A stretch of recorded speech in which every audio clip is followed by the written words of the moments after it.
Hello,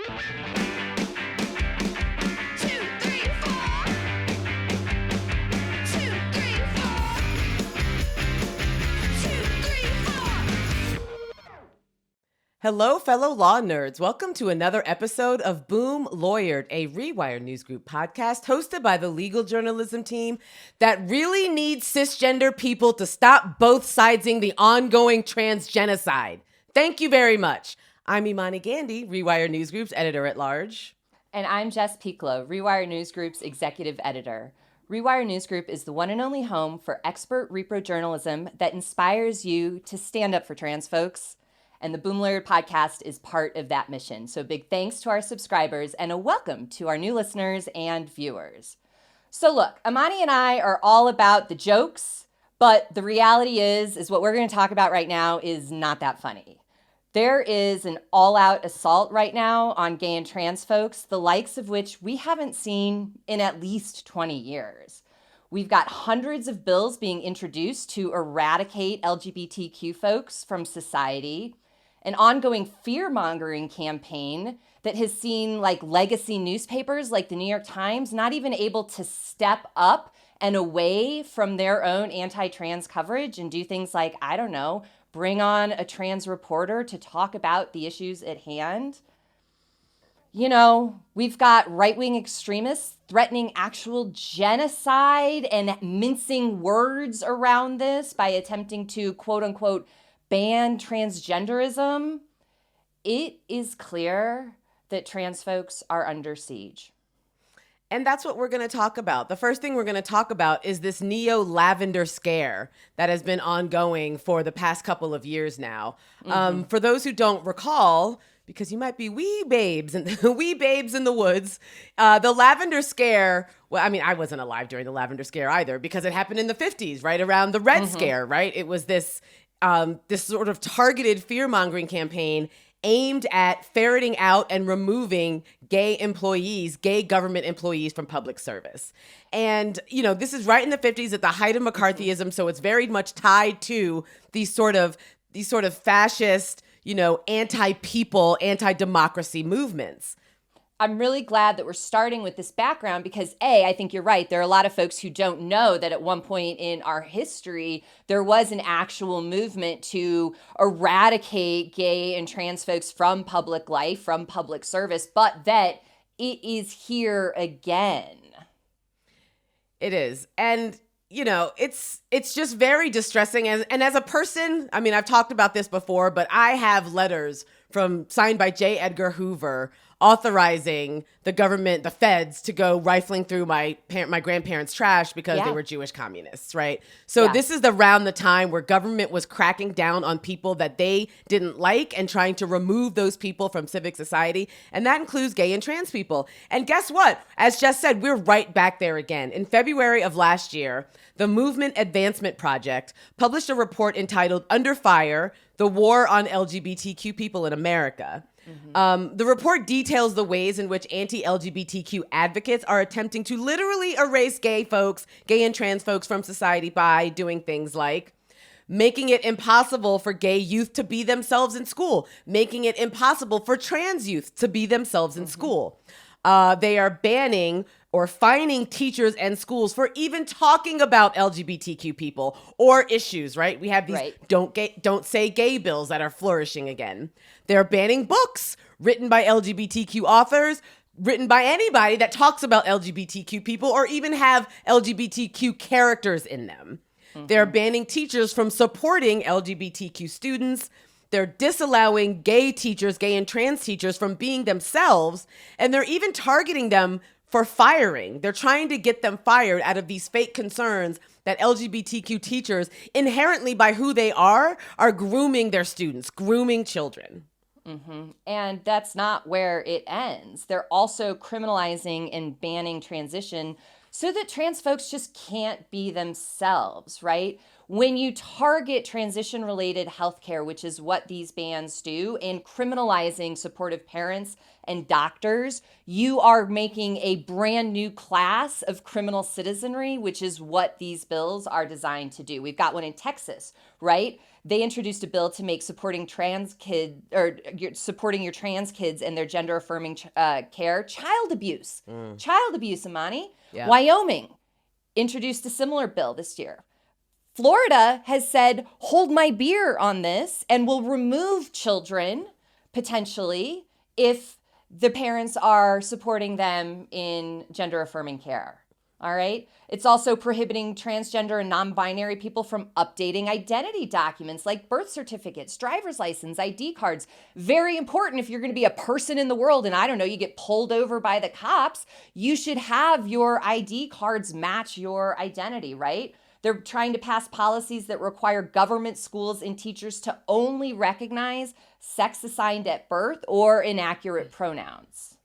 They are enshrining inequality into law, right? As progressives push for more equality, anti-LGBTQ folks are trying to make inequality against LGBTQ folks legal as a matter of law, right? They want to make it so that you are legally allowed to discriminate against gay and trans people simply for who they are. And they're trying to do that so that they can keep gay and trans folks on the fringe of society because they're fear-mongering around these people's existence. They are trying to repeal non-discrimination protections so that LGBTQ folks won't have protection when it comes to being fired for being who they are, being denied public accommodations, right? Being able to walk into a bakery and order a cake. They're being denied housing, medical care, all of these things, governmental programs on the basis of their identity. And what's really just disturbing about this, besides everything, of course, is that opponents are wielding religion as a weapon against LGBTQ folks, right? So it's not that they are opposed or they hate or they have some sort of phobia when it comes to gay and trans people. It's that their religion says that they are going to hell. Their religion doesn't recognize their existence and they are beholden to their religion and they expect everyone else to be beholden to their religion as well and therefore discriminate against the people they don't like, in this case, gay and trans folks. It's really rough, and it goes one level deeper too because it's part of this process of erecting systemic and structural barriers to make change harder too, right? Imani, I mean, we've talked about this a lot on the podcast about how efforts to do things like disenfranchise voters and gerrymandering makes it harder for those of us who believe in equality to elect leaders that protect us. It makes it harder for gay and trans folks to elect leaders that protect them. This is literally the tyranny of the majority that Jim Bob Madison, one of those important founders that we're always waxing poetic about in these debates, right? This is the tyranny of the majority that we were warned about. And it is also right out of the anti-abortion playbook. It is. And Jess and I have been talking about this for years. I mean, it's fascinating to me watching people catch up to the things that we've been saying, not to like blow smoke up our own asses, but we have been talking about this stuff and trying to prepare people and society really for what's coming. And, you know, one of the key points I keep going back to, the fact that voting rights is the single, I think, policy issue that has driven all of these quote unquote cultural wars, right? Yes. John Roberts in the 80s, working for the Reagan administration, made undermining the Voting Rights Act his mission. He's been doing this shit since like 1983, right? Mm-hmm. There's a reason why Shelby v. Holder, right, in 2013, basically gutted the Voting Rights Act. And there's a reason why all of these laws seem to follow, right? Because if you don't have the right to vote, if you're allowing states to gerrymander people out of, existence, essentially, if you're allowing them to impose these oppressive voting rights laws that act as voter suppression laws, then how are people supposed to vote for representatives who will express their values in government, right? You can't. Exactly. You can't. And so that's what the anti-abortion folks have been doing. That's how they got to overturn Roe. And that's what the anti-trans and anti-gay folks are doing. It is. It's wild in how identical it is. And, surprise, surprise, 20 years out from Shelby County versus Holder, And we're seeing truly the fruits of that case come. We're only 10 years out. You said 20. 10. It's I 10. said 20. The math is hard. The math ain't mathin'. The vibes are in shambles and the math ain't mathin'. So the second thing we're going to talk about is the flood of anti-trans bills in recent years, right? There's a website, a trans legislation tracker. I think it's called just like translegislationtracker.com or something to that effect. The data compiled by that website, by the people running that website, tells an alarming story. So in 2021, the number of bills introduced more than doubled from the previous years, bills that attacked trans rights, right? 144 bills were introduced in 37 states. 144 bills in 37 states. 18 of those bills passed, including Arkansas's Save Adolescents from Experimentation Act. Experimentation? Yeah, because they had to make it the SAFE Act, right? Like you have to. These are the things you got to do. Like, what would we do if we are going to do like an Abobo Act? You know, aborting babies or birthing. What's it? Oh, word. Birthing. Yeah, something. Ospreys? Ospreys? Otters. But that's about as ridiculous as Republicans get when they're trying to cram some sort of name for a bill into a predetermined acronym. It's absurd.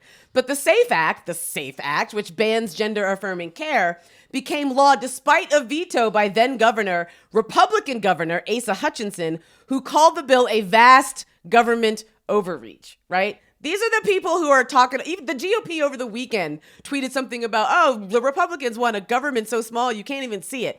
What are you talking about? All Republicans are doing is flexing their governmental muscles to just tear people down, to strip people of their rights.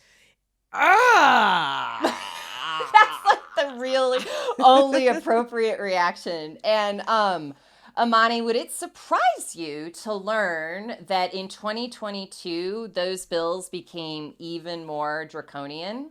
Shocking. Shocked face right here is what it is. Check out these statistics. Like my palms are so sweaty. I keep grabbing the script and it's like smeared at this point because I'm so emotional about what's going on here. Okay, 174 bills were introduced in 2022.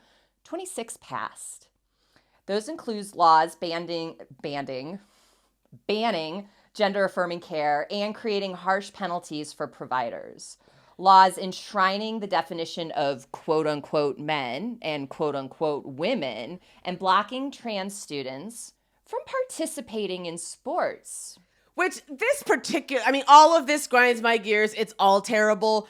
But I have never in my life heard conservatives wax on about women in sports as I have in the last 2 years as they are trying to strip trans girls of their right to play on sports teams, right? There are studies that show that the hormone therapy that people go through essentially brings them down to the same level, right, as the other women that they're playing with, right? It's not a matter of men joining women's teams. No, it's women joining women's teams. But all of a sudden, all of these conservatives really, really care about women's sports. They really, really care about girls in sports, even though they probably don't even know what Title IX is. They don't care that Title IX is unfunded. They don't care that the women's soccer team makes, way, way less than the men's soccer team and they've won way, way more championships, right? They don't care that the first thing to go in some public high schools is girls sports, right? Because girls sports isn't important. But now it's super important. Why? Because we need to peer into your child's underwear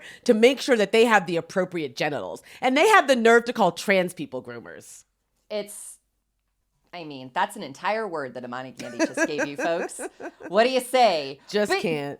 But it's just, they don't even stop there, right? This is the year that we see the Don't Say Gay or Trans bills that stigmatize LGBTQ teachers and students in school under this guise of quote unquote parental rights, right? This idea that no, the parents have the rights to assert well over this. And hey, look, I've got 2 kids of my own. And yes, parental rights are a thing, but not as a weapon to undermine and attack and try to eradicate a group of folks that you have a religious bias against. Sorry. And what's wild about these Don't Say Gay bills is that they're not new. They're so not new that in April of last year, Kay Ivey, right, the governor of Alabama, signed into law a Don't Say Gay bill after repealing one the prior year. What? So in 2021, she repealed the Don't Say Gay bill because back in 2021, this panic had not reached its zenith, right? And then just last year, she was like, JK, just kidding, I'm going to go ahead and sign another Don't Say Gay bill into law. We've been here before, right? DeSantis is like, you know, he's also you see my face? I know. When you said his name. I'm going to let you talk about DeSantis because I'm getting sweaty just doing it. First of all, I'm ceding that to rude, you. But okay, we're friends and have been doing this show for a while. I will. But this man, okay, he signed one of these bills into law last year, which has prompted nearly half of queer Floridians to consider leaving the state. And that's according to a study out of UCLA Law School about the impact of the Florida Don't Say Gay bill. Like, people are fleeing if they have the means to or considering it. It's horrifying. Mm-hmm. And that's just not the way that like life should be. But it's not just Florida. More than 30 states have introduced such laws. And as we saw with the anti-abortion playbook, they will keep trying these bills until they pass. Right? Bills that carve out exemption for discrimination on religious grounds. Bills that prohibit non-binary designation on birth certificates. You know, these bills likening gender-affirming care to child abuse. Texas, Florida, Wyoming, we're looking at you, right? So there's part of the amplification. And one of the things I want to bring up about this likening gender-affirming care to child abuse, you know, we did a podcast about Texas doing that. I think it was last year. And you know, I read there was a lawsuit, and I read some of the briefs, some of the orders that came out of the court. And the court in this lawsuit, one of these lawsuits challenging this policy, said that foster care, it wasn't challenging this policy. I'm sorry. It was a lawsuit challenging foster care systems generally about the ways in which children are treated in Texas's foster care systems. And the judge said that people who age out of Texas's foster care system have the same level of PTSD as combat veterans. Like, that's how bad it is to grow up in the Texas foster care system. It's like being in a war, right? And imagine if you're a gay or trans youth, right? You've just been ripped from your parents and thrust into a foster care system that hates your existence, given to people, most likely white Christians, who hate your existence. That in and of itself is child abuse. Not loving your child is not child abuse. Ugh. 2023.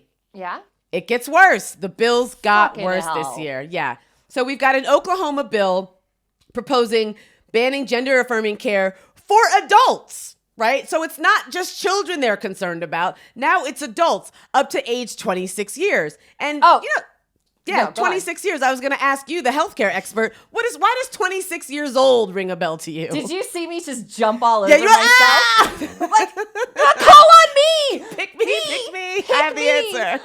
But so listeners and viewers, this is a classic Trojan Horse move here. So 26 is the age that the Affordable Care Act allows you to stay on your parents' health insurance. This was a huge advancement for folks. Like, I turned 18 and was functionally out on my own, right? Like, now, so not only is this an attack on trans adults, this is yet again another attack on the Affordable Care Act, because if they can undermine this 26 provision for trans folks, they can undermine it for everybody.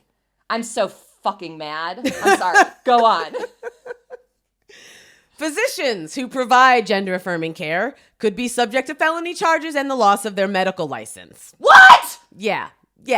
Providing health care, right? Abiding the oath that you took to do no harm, the Hippocratic Oath, that could land you in jail, and that could strip you of your medical license.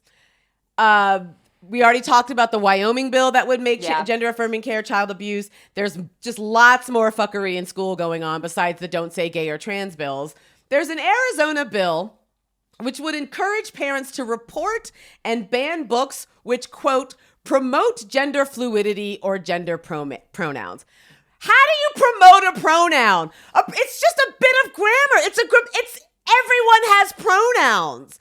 So we're banning the English language because you're freaking out that people are asking you to call them by a pronoun that you may think is weird or that you don't think aligns with how you perceive that person? What's wrong with you? Another bill, it gets even worse. Another bill would require both a guardian and a teacher to approve of a student's pronouns, right? So a student walks in and says, I want you to refer to me as they, them, right? The parents and the teacher have to agree. Why it is the teacher has to agree about what a child is going to call themselves is baffling to me. It's baffling to me. Why are we doing pronouns by committee? Right. What? I mean, just imagine mandating that teachers have to disrespect your student's identity. Yeah. Your kid's identity. Like that's a mandate from the state. Oh, and by the way, a couple of us are going to get together and discuss it first. And we're going to take a vote. Right. Sorry, you're not she, her anymore. We decided. Like, what is... I can't. But it gets worse.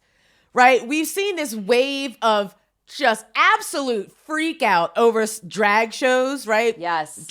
We've seen these drag bands. First of all, people have been dressing in drag since the dawn of goddamn time, right? Like, since the dawn of goddamn time. But because now people have managed to associate drag shows with, transgenderism, quote unquote, whatever the fuck that is, because you can't, like, trans people are not an ideology. They're not an ism. They're people, right? That would be like saying blackism. Like, what even is that? I don't even know, but I was just sitting here thinking, like, have you seen the Pope? Right. Like... Jesus Christ. I mean, the man is wearing very fetch dresses. Okay. So there's an Arizona bill that would make it a crime to expose your kid to adult, quote unquote, adult-oriented businesses. And this includes singing, lip syncing, or even doing a monologue while wearing, quote, clothing, makeup, or other accessories, close quote, differing from your sex at birth. Right? So this is the like anti-Mrs. Doubtfire clause. Yeah. Mm-hmm. Right? You can't take your kids to go see Mrs. Doubtfire because in Mrs. Doubtfire, Robin Williams is singing and doing monologues and dialogues. The whole half the damn movie is him in drag. Or Mulan, right? Mulan's about this Chinese girl who becomes a warrior, but she pretends to be a boy so she can go and be this warrior because she's like a super badass with a sword. Can't take your kids to go see Mulan. Because it's a girl dressing as a boy, and that's a drag show, and it's dangerous for your kids. Mulan is grooming your kids, guys. And this moral panic, because that's exactly what this is. This is moral panic, which is a very useful tool for authoritarianism, which is what we're seeing. It can't be stopped in entertainment spaces, right? So like, yeah, Imani, you're totally right. This is like the Mrs. Doubtfire clause. But the question is, can you actually, with these kinds of bans, be gender nonconforming in public?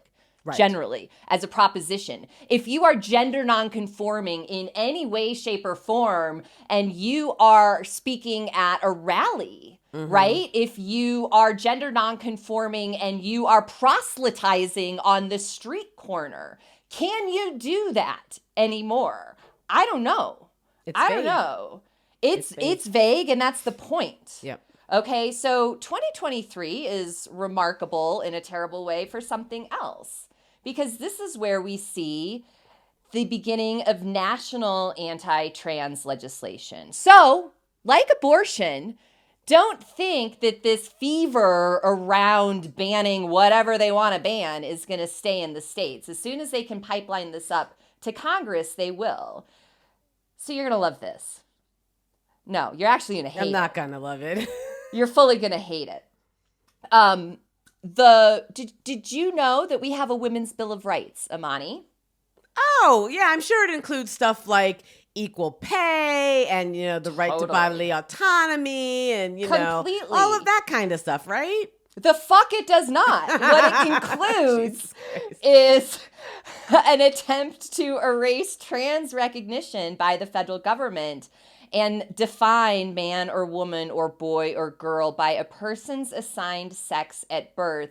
And this is the part that you're really going to hate, mm-hmm. to declare that assigned sex at birth immutable. Man, so this is an attempt to just like head off at the pass any arguments about how trans people deserve equal protection rights under the 14th Amendment, right? Because you're a pretty smart one. I'm a smart girl, right? So when we talk about immutability, right, we're talking about characteristics that cannot be changed. Yeah. And immutability is tied to the level of scrutiny that a court will undergo when examining laws that target a specific group, right? So laws that target race, right? Black people can't go to the grocery store. Right, that's a law that a court would look at. I mean, imagine if that were actually a law. I wouldn't mind it. I just get Instacart. But right, but a court would look at that and say, that's a racial classification. We look at racial classifications using something called strict scrutiny, right? Right. When it's gender, if it's something that says, women can't go to the grocery store, we look at those classifications using intermediate scrutiny. Like it's a heightened level of scrutiny. It's not strict. It's intermediate. And then there's, of course, the fuck it, who cares level of review, which is rational basis review, which basically means the state can do whatever they want as long as they have some reason to do it. So when we talk about groups of people that are entitled to that protection, immutability is a key component.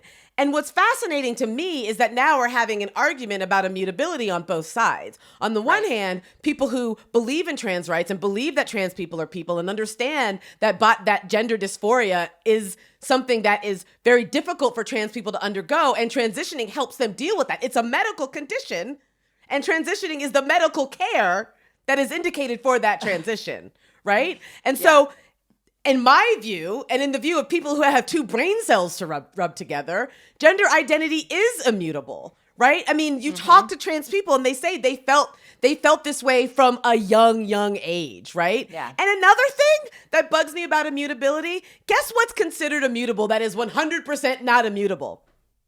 Religion. You're not born Catholic and you have to stay Catholic. You're not born... Jess has left the room, right? People change their religion all the time. But what the courts wanted to do is to give Christians a way to complain that anything that discriminates against them is entitled to the highest level of scrutiny. But apparently not trans people? Trans people aren't entitled to the highest level of scrutiny or any level of scrutiny whatsoever? Man, listen. So I got another one for you. I don't want it. Too bad. God damn it. Too bad. Because this one. Oh, boy. Have you heard about the My Child, My Choice Act, Imani? I already hate it. My Child, My Choice Act. Like, oh, All God. right. Like, my body, my choice. We get it. We get what you're doing, guys. You're very get clever, it. guys. It's so clever.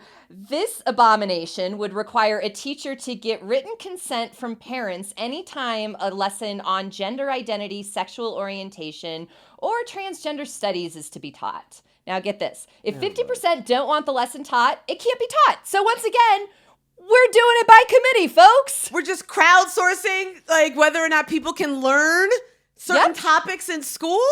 Yeah. What Gonna the do fuck, a man? quick Twitter poll here. Jesus. Yep. Just crowdsource, don't say gay. That's okay. I guess that's what we're doing. That's how it is. And so let's talk about the third thing. Our third topic today. We've hinted at it, but the parallels between anti-trans bills and anti-abortion bills. Uh-huh. And we gotta sit back. We gotta go way in the way back machine, way back to 2011. Right around when we became friends, right? 2011, the burgeoning years of our friendship.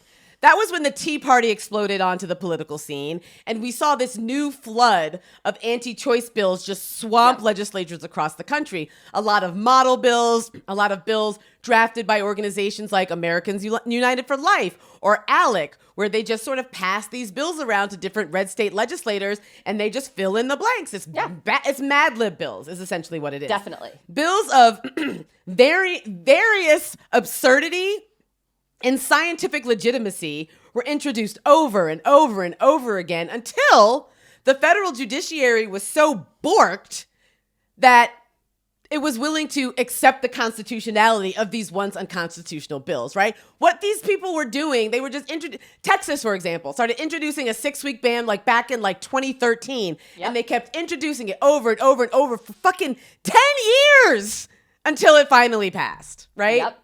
Yep. And the same thing is happening with these anti-trans bills. The point is to flood legislatures with anti-trans bills over and over and over again until some of them eventually get passed. I mean, Imani and I gave a little recap at the top of the episode, and each year more were introduced and more were passed. And there is a point to this, not just to try and get them passed, but because this kind of activity is actually a strategy. It moves what's called the Overton Window. And the Overton Window is basically that baseline of what folks who, we'll just call them the normies, the regular guys and gals and non-binary friends like out there who just see the world, right?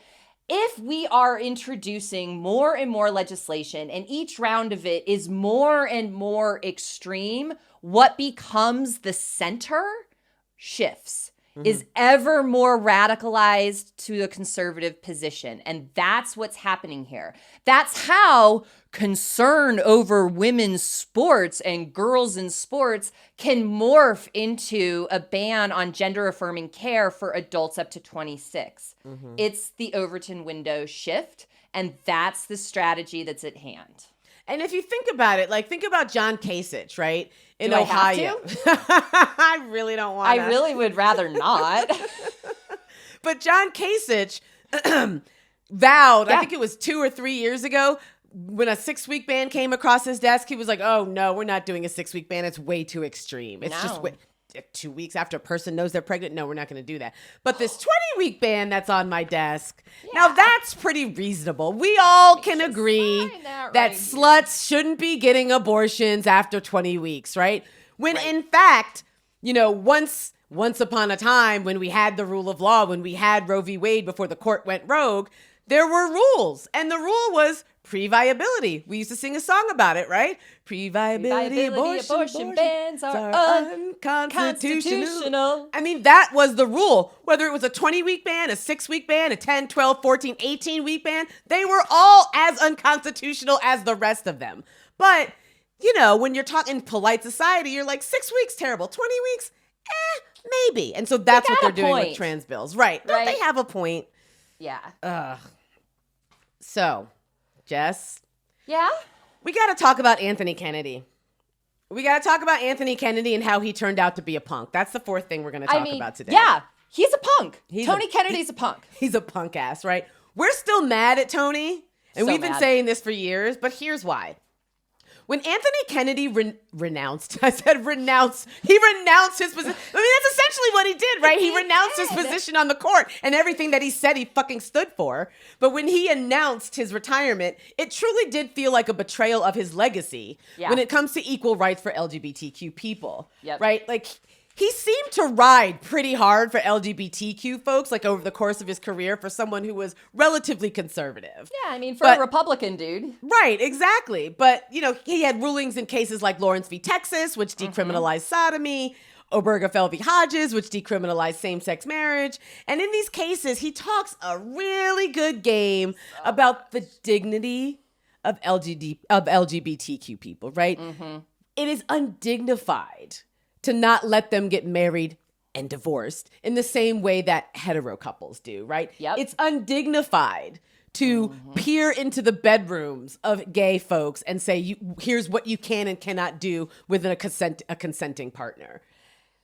But apparently, he didn't give that much of a crap about the dignity of LGBTQ folks. He didn't give enough of a crap to not retire during an administration that would replace Kennedy with someone who didn't care about equality for gay and trans people and someone who was actively hostile to those rights. And I would say that the last 3 justices that we got were both of those things, right? Not only don't they care, they are actively hostile to it. And it's not like he didn't have a chance to show LGBTQ folks that he was more than just talk about dignity, right? Right. I mean, Masterpiece fucking Cake Shop, Imani. He had a chance in Masterpiece Cake Shop to make it clear that religious animus against gay and trans folks wouldn't be tolerated under the law. This was the core issue in that case. And what did he do? He punted. He punted like a punk ass bitch. He had the opportunity to take the court down an equal protection analysis and was like, yeah, you know what? We're going to save that. I'm good.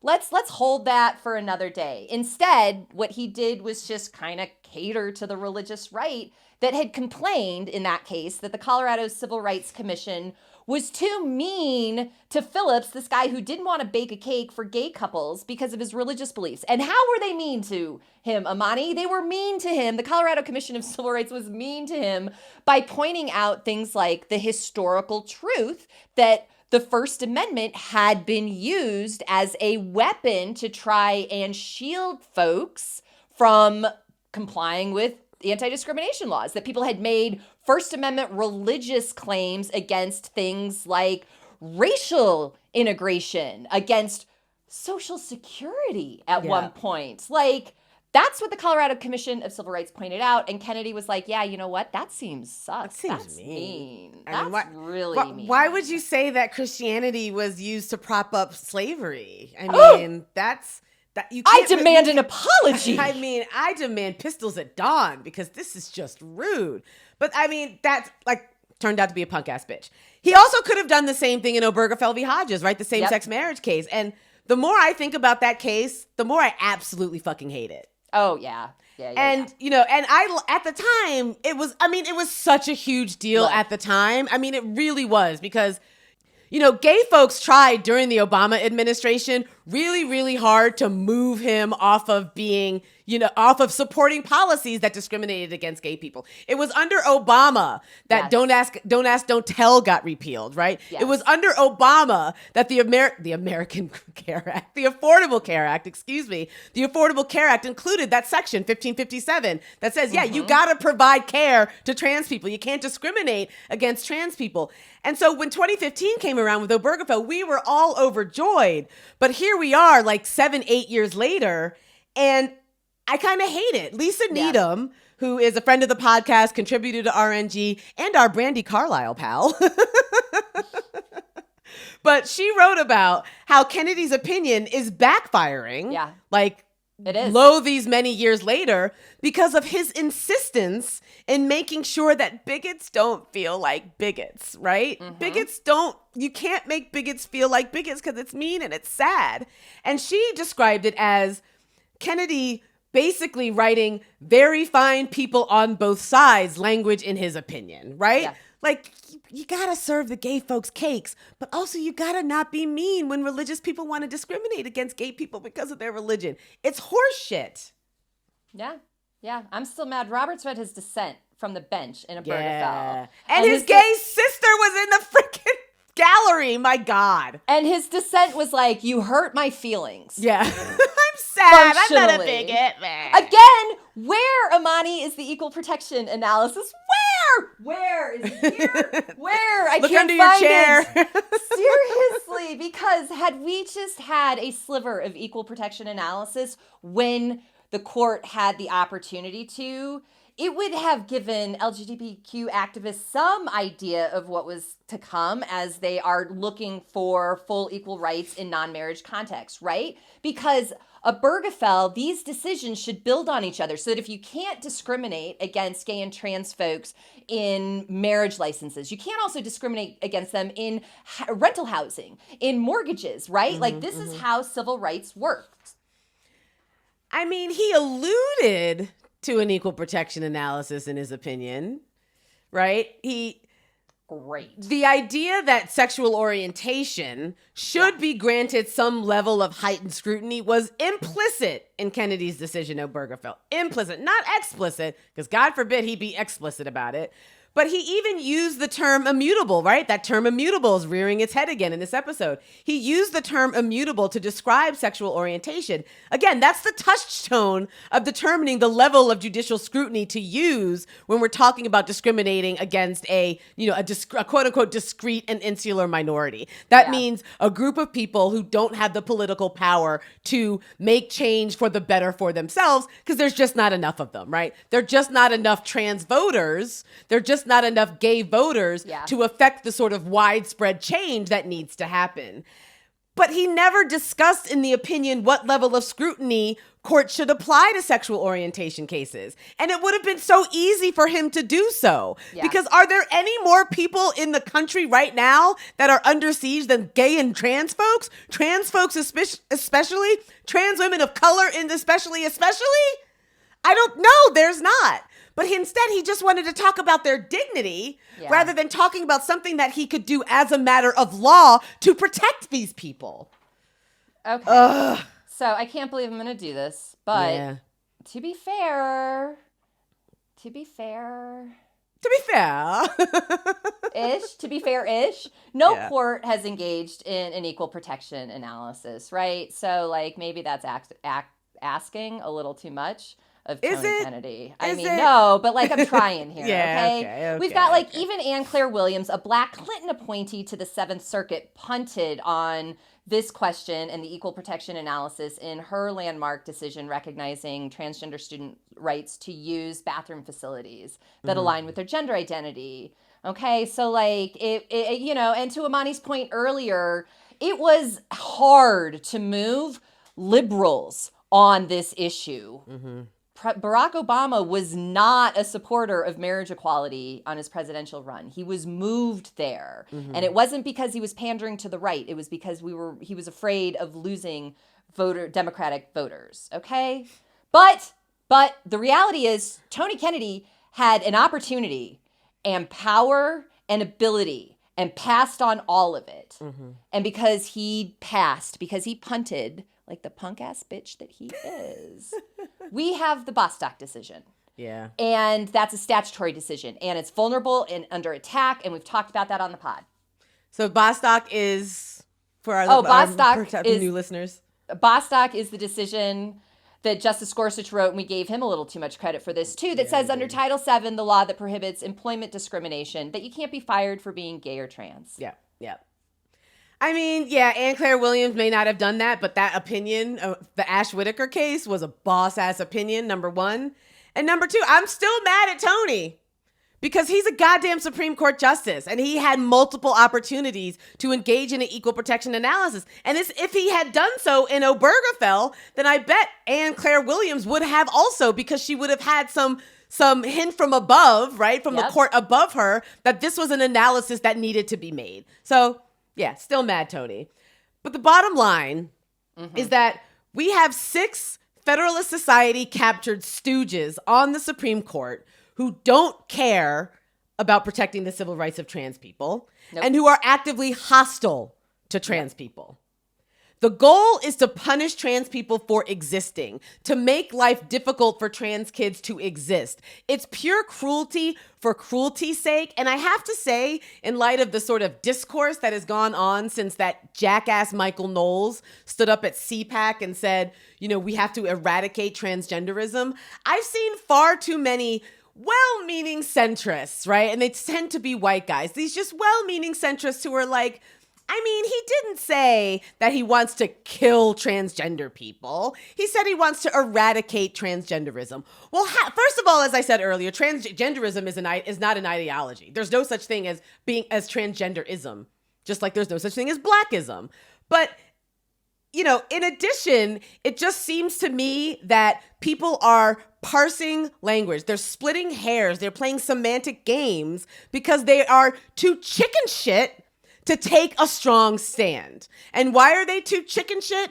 Likely because they have conservatives at their Thanksgiving table or Republican friends or people who are just asking questions. They don't quite understand why trans people exist. And so they're just asking questions. They're not necessarily transphobic. So when you say eradicate transgenderism, you're not necessarily calling for the killing of people, but you are. And if you're not calling for the killing of people, you're calling for imposing mental harm on them. And mental harm, if you look up genocide, if you look at the UN's definition of genocide, imposing mental harm or bodily harm on a group of people counts as genocide. How are you going to detransition trans people? That's what they want. They want trans people to revert, quote unquote, back to their biological sex. How are you going to do that? Forcibly? What if trans people refuse? I don't know, Imani. These same centrists told me the court would never overturn Roe. That's a good point. Yeah. So these folks are always right about everything. Don't worry your pretty little head. Roe's not going to go anywhere. Oh, don't worry your pretty little gay head. Obergefell v. Hodges isn't going anywhere. Meanwhile, Iowa has just introduced a bill to eradicate same-sex marriage. Okay, let's get a drink.